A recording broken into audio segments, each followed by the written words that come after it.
If God told you to participate in genocide, would you do it? If God told you to kill your own child, would you do it? If God told you to throw stones at someone until that person was dead, would you do it? I would not. And I hope you would not either. And if that is the case about us, it means we are willing to give different weights to different parts of the Bible. Parts of the Bible depict God as wrathful, destructive, and deadly. Other parts of the Bible picture God as compassionate, merciful, and gracious. What kind of God do you see? This is not a new choice. It was a choice faced by John the Baptist and Jesus. John described an angry God.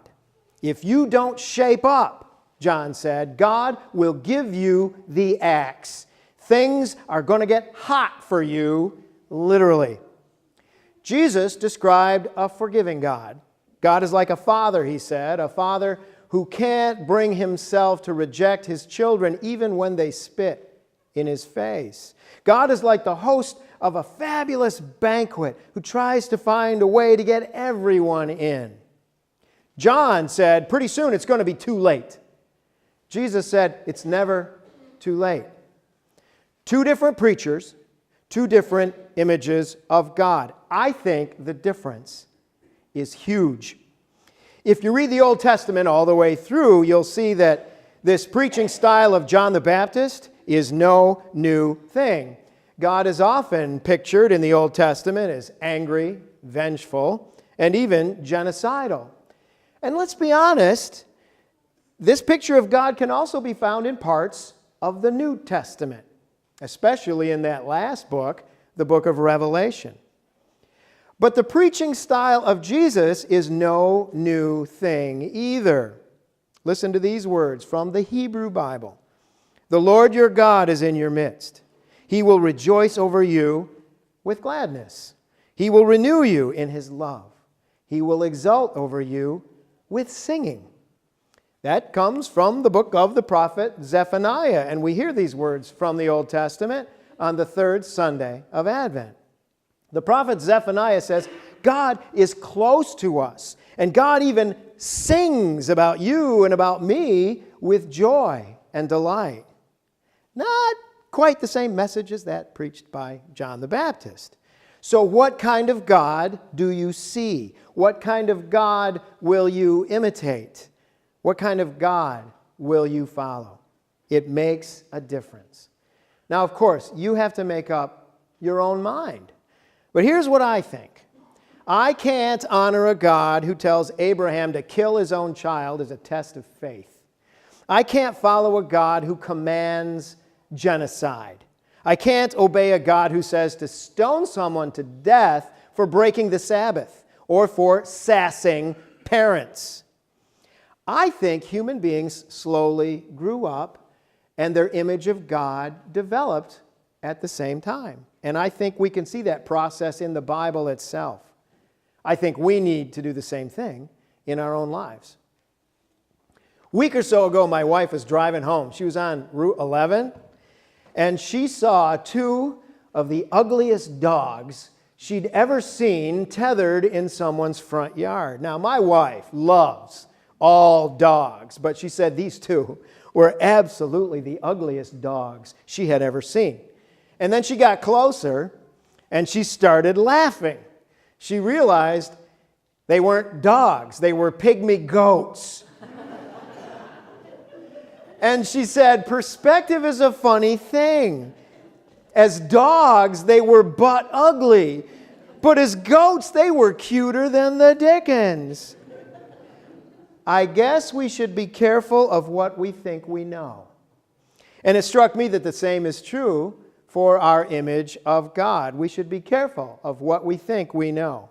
Just because it's in the Bible doesn't mean it's pretty or even right. How can we compare stories about Jesus, for example, welcoming the little children and blessing them, with stories about God commanding the murder of children? Well, I think we have to weigh Scripture.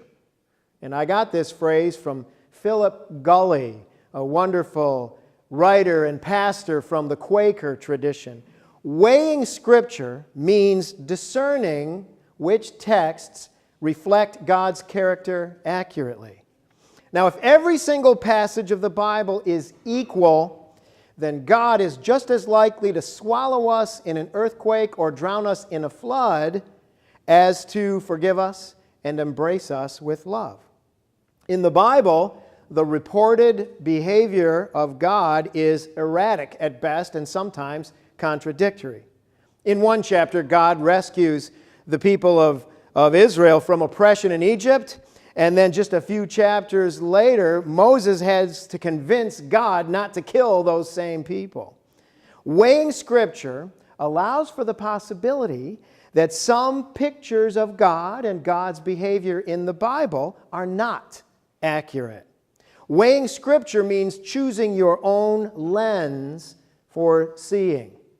Weighing Scripture, in fact, is what Jesus did. When Jesus was asked which commandment is the greatest of all, Jesus did not say they're all equal. No, Jesus said, love God with all your heart and love your neighbor as yourself. There is no other commandment greater than these. In other words, love is the lens. Compassion is the test. Love is the standard.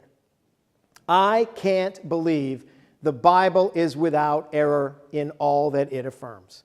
I can't believe in the all or nothing approach, that either it's all literally true or we reject the whole thing. If we reject the Bible totally, we miss the good news of God's love in Jesus of Nazareth. But if we accept every word of the Bible uncritically, we support some ugly ideas about God. I can't affirm John the Baptist's fire and brimstone, even though it's a lot of fun to read in church on Sunday. Although I can't affirm that, I have been swept off my feet by Jesus and His forgiving love. So what lens will you use? How will you decide what kind of God deserves your heart? Wrath or forgiveness? Vengeance or compassion? John the Baptist or Jesus?